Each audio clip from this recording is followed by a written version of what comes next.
Ethiopia wanted to build a dam that they needed to generate electricity for a region that covers how many millions of people? Well, the population of Ethiopia is over 100 million. You're right. And only, I think, just over 50% of their population have access to electricity. Yeah. And if you talk to anyone about the story of Africa, the biggest problem in Africa is that when the world is talking about technology, 600 million people out of 1.4 billion do not have electricity. Yeah.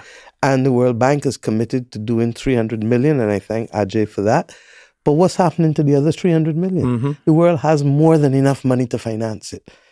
And the fact that they're using a dam means that they're using renewable energy that is not becoming a drag on the planet as well. But how they funded it was fascinating. That's the story of resilience. I mean, that's the most fascinating story. They asked for a loan from the International Bank.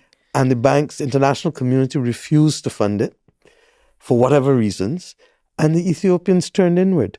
And between the central bank and the banks in Ethiopia and the ordinary citizens. It's a mind-blowing story. Citizens buying bonds, citizens giving donations. And I said to the Prime Minister 2 days ago when we opened it to Abiy, I said, look, you know that this is the 21st century Adwa.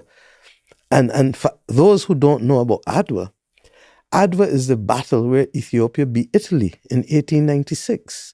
Nobody believed it would have happened. And Ethiopia came together, and it took them, I think, almost 2 years in the long trek, and they rose majestically. Adwa is what led to the beginning of the Pan-African movement. The New York Times, when you go to the museum in Addis Ababa that commemorates Adwa, you see the New York Times articles showing that this little African country, that's their mind, oh mind, it's much bigger than Italy, beat the great Italians. And out of this then came the entire movement that, guess what, Black people can achieve something after centuries of domination and subjugation.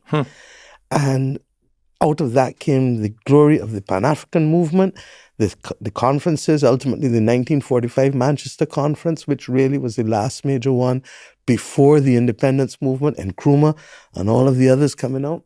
So for me, this engineering feat is the biggest dam in Africa. It's like 2 kilometers wide, 550 feet high. I mean, you have to see it to believe it. I've never seen water move at that speed. And even after they take the water that they need for the dam to generate the electricity, the overspill is coming down with a ferocity that I've never seen it. And that they could do it when the world said no. It took them 14 years, but they did it.